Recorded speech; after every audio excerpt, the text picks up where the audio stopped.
Bom dia, meu querido irmão, bom dia, minha querida irmã. Este é mais um dia que o Senhor nos deu e por isso nós estamos alegres, regozijantes na presença desse Deus, sabendo que em tudo Ele é bom, em tudo Ele é sábio e que todo poder está em tuas mãos, toda sabedoria, todo domínio, nada escapa aos olhos do Senhor. E nós estamos felizes, alegres, porque fazemos parte do povo de Deus, somos escolhidos, somos a geração eleita por Deus, o povo santo que foi escolhido para levar as boas novas de luz e salvação àqueles que estão perdidos nas trevas. E isso é um motivo de grande alegria para mim e para você, porque nós somos diferentes, nós somos separados por Ele. Por isso nós nos sentimos extremamente honrados e gratos e com uma missão muito importante em nossas mãos. Que Deus possa nos abençoar, que Deus possa nos capacitar a cada dia, porque os tempos são difíceis, os dias são maus e requer que os soldados de Cristo estejam aptos para a batalha, preparados, revestidos do poder, da sabedoria, do direcionamento do Altíssimo, para que possamos batalhar a nossa guerra, para que possamos lutar as nossas guerras, sabendo que o nosso escudo é o Senhor, é a palavra de Deus e o entendimento que nós temos daquilo que a palavra nos revela. Amém? Hoje eu gostaria de falar com os amados sobre um tema bastante polêmico, uma situação bem triste que nós temos vivido nos últimos dias, que é um fenômeno chamado lulofobia e bolsonarofobia. Não sei se os irmãos já perceberam, mas não dá mais para citar o nome de nenhum desses dois numa roda de conversa, num grupo de amigos, na sua rede social ou em qualquer local que seja, porque isso já é motivo de discussões acaloradas, já é motivo de discórdias entre os interlocutores. Por quê? Porque nós estamos vivendo um momento difícil, um momento delicado, onde o nosso país encontra-se totalmente dividido, entre um partido e outro, mais especificamente entre um candidato e outro, e o que nós estamos vendo é uma guerra entre as pessoas. Nós estamos vendo a disseminação de um ódio terrível, horrível, inadmissível entre as pessoas. Sim, irmãos, porque é muito triste isso que nós temos visto e acompanhado.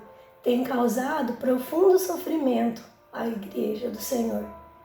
E quanto mais ao nosso Deus, que lá de cima tem assistido a tudo isso e com certeza esse tipo de comportamento tem entristecido o coração do nosso Deus. E o mais triste ainda é ver a Igreja de Deus envolvida em tudo isso. O mais triste, irmãos, é ver aquele que se diz cristão no meio dessa guerra, tomando partido no meio dessa discórdia tão grande que se instalou no coração das pessoas. Como é triste, irmãos, nós vermos um cristão desejando o mal do outro, vermos um cristão disseminando ódio, dizendo até claramente que odeia a outra pessoa. Eu já ouvi pastores, membros de igreja, pessoas realmente cristãs, pessoas que têm ali um compromisso, pelo menos se dizem, diz ter um compromisso com Deus, dizendo claramente que odeia o Lula. Eu odeio o Lula, eu odeio o PT. Assim como eu já vi claramente, já ouvi em alto e bom tom pessoas dizendo, pastores dizendo, eu odeio o Bolsonaro, eu odeio os bolsonaristas, eu quero mais é que essas pessoas se ferrem, eu quero mais é que o país se transforme nisso ou naquilo. Irmãos Irmãos de Deus, que coisa horrível, que coisa medonha e que coisa triste. Nunca, jamais do nosso coração pode sair esse tipo de palavra, porque nós não podemos odiar o nosso irmão, nós não podemos desejar o mal contra o nosso próximo. Ao contrário, a palavra de Deus diz que nós devemos amar o nosso próximo como a nós mesmos. E eu tenho certeza, irmãos, de que tanto quem está defendendo o Bolsonaro ou quem está defendendo Lula, eu tenho certeza que essas pessoas, no fundo, elas querem o bem da nação, dentro dos seus princípios, dentro daquilo que elas acreditam ser verdade, dentro daquilo que elas defendem como ideia. Eu tenho certeza que elas, no fundo, estão desejando o bem do nosso país, o bem das famílias, o bem das crianças. Eu tenho certeza disso. Então, nós somos, antes de tudo, irmãos, concidadãos. Nós somos, antes de tudo, brasileiros. E nós devemos desejar sempre o bem para as pessoas. E jamais sair da nossa boca palavras de ódio, palavras de destruição, porque essas palavras matam. E a Bíblia diz que nós não podemos nem chamar o nosso irmão de tolo, porque já pecamos, quanto mais dizer que odiamos. Então, qual deve ser o posicionamento do cristão diante dessa guerra que se instalou no nosso país? Sim, porque é uma guerra. Eu temo pelo que virá, porque parece que, sendo um ou outro vitorioso, eu não sei o que virá após isso, porque os ânimos das pessoas estão tão aflorados que a ideia que dá é que se instalará uma guerra entre nós. E nós não podemos admitir isso, meus amados. Nós não podemos, como igreja, nós devemos nos posicionar sim, mas nós devemos nos posicionar conforme a palavra de Deus nos ensina. Não devemos tomar partido em direção a A ou B, porque no final, irmãos, todos pecaram e todos estão destituídos da glória de Deus. Não há o bom ou o mal, não há o melhor ou o pior. Todos pecaram. Os homens são maus. O pecado está arraigado no coração do homem, no coração dos governantes, no coração daqueles que detêm o poder. Sempre foi assim. A disputa é por poder, a disputa é por ego, a disputa é para se instalar uma ideologia que o A ou B tem por correta. É isso, meus amados. Então, o coração do homem por si só, por natureza, é inclinado ao pecado, é inclinado à perdição. E o que eu e você, como igreja, devemos e podemos fazer? Irmãos, a palavra nos ensina. Tudo que nós precisamos, todo o direcionamento que nós precisamos tomar, nós temos aqui na palavra do Senhor. Graças a essa palavra, nós não precisamos andar por aí como caminha aquele que não conhece o Senhor. Nós não podemos entrar nos moldes mundanos. Jamais nós devemos pedir a sabedoria e a revelação que vem através do Espírito Santo de Deus. E olha o que a palavra nos diz lá em 2 Coríntios 10, lerei os versículos de 4 a 5. Porque as armas da nossa milícia não são carnais. Porque as armas da nossa guerra não são carnais, e sim poderosas em Deus, para destruir fortalezas, anulando nos sofismas e toda a altivez que se levante contra o conhecimento de Deus, e levando cativo todo pensamento à obediência de Cristo. Aleluia, glória a Deus. Olha só a palavra de Deus sendo revelada a você, meu amado. Você que é cristão, você que diz aí que acredita em Cristo, que defende os princípios da palavra. Olha o que Deus está dizendo para você. As nossas armas, as armas da nossa guerra, não são carnais, são espirituais, vêm dos céus, nos são reveladas através de Deus, através da oração. Então, meu amado, sabe o que está faltando na minha vida e na sua vida? Joelho no chão, jejum e oração. Joelho no chão, jejum e oração. Essas são as nossas armas. Não adianta você sair por aí ofendendo seu irmão. Não adianta você sair por aí defendendo aquilo que você tem como correto. Não é esse o meio. Não é por aí. Quantas vezes você já se dirigiu para o seu quarto de oração para colocar diante de Deus essa peleja que se instalou nos últimos dias? Faltam 2 semanas para que tenhamos o segundo turno e deste segundo turno alguém sairá vitorioso. Você já parou para pensar que Deus já definiu quem será o ganhador?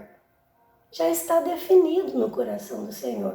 Por quê? Porque Ele sabe de todas as coisas, porque o controle de tudo do mundo está nas mãos do Todo-Poderoso. Então, para que guerrear?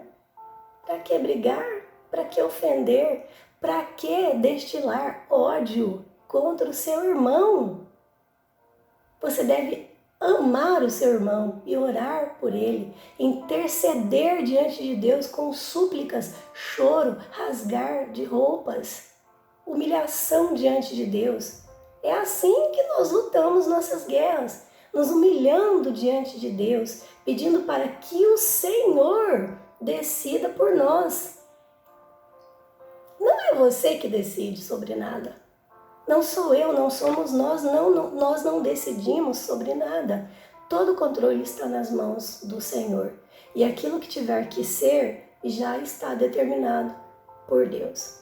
A nós nos cabe apenas orar, clamar, buscar incansavelmente o nome do Senhor, buscar um direcionamento de Deus, para que Deus derrame sobre nós aquele conhecimento que só Ele tem, para que todo o pensamento e a obediência sejam levados cativos até Jesus Cristo e que toda a altivez seja quebrada.